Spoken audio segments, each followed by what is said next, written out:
هل يصح ما يقال من أن أم المؤمنين عائشة رضي الله عنها منعت من إيتاء جنازة الحسن بن علي سيد شباب أهل الجنة إلى جانب قبر النبي؟ صحيح، نعم صحيح. كان الإمام الحسن عليه السلام كان يقاسي السم. قال ما يريد هو يفرض دفنه عند جده، يستطيع بس ما يريد. وعائشة شو مسوية؟ سادة الغرفة والمفتاح وياها. وين ساكنة؟ ساكنة سالارية بالعوالي، عندها قصر هناك.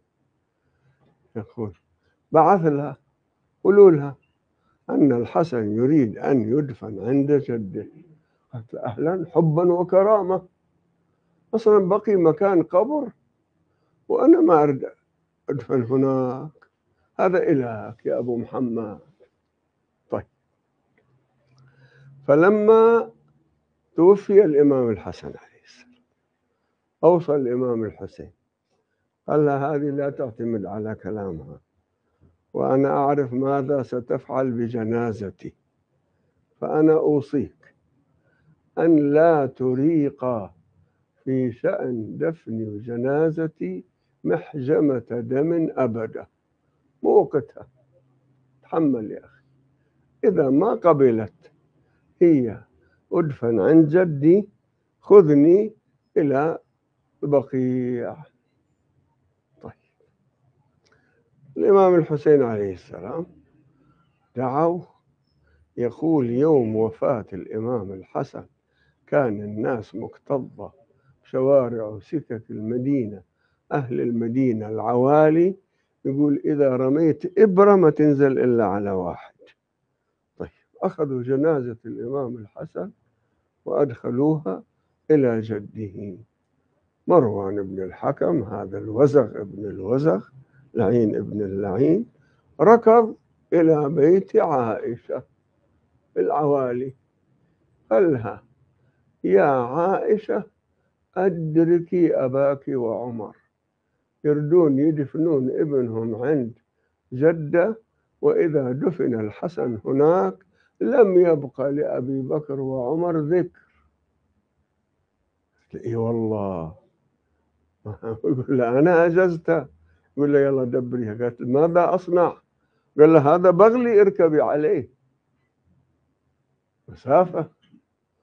فركبت بغلا، ركبت جملا ثم ركبت بغلا، وجايبيها بني أمية وياها مسلحين.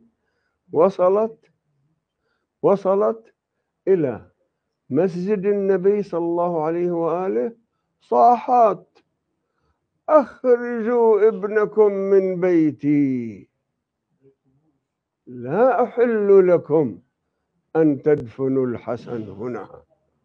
بعدين يقول ونزلت عن البغل وانطرحت أرضا وأخرجت ناصيتها، شعرها، رفعتها بإيدها، قالت لا والله لا تدفنوا الحسن هنا حتى تجزوا هذه الناصية. كيدكن عظيم.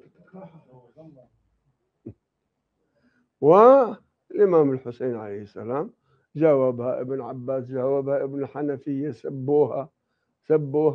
أخوها محمد ابن أبي بكر قال له ولك تكتينا يوم على جمل يوم على بغل.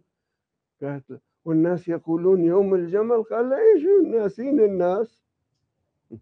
بعدين المهم الإمام الحسين قال ودوا الجنازة إلى البقيع. هم مودين الجنازة، بني أمية حضروا رموا جنازة الإمام الحسن بسهام. عائشة فرحت، انتصرت. هكذا كان.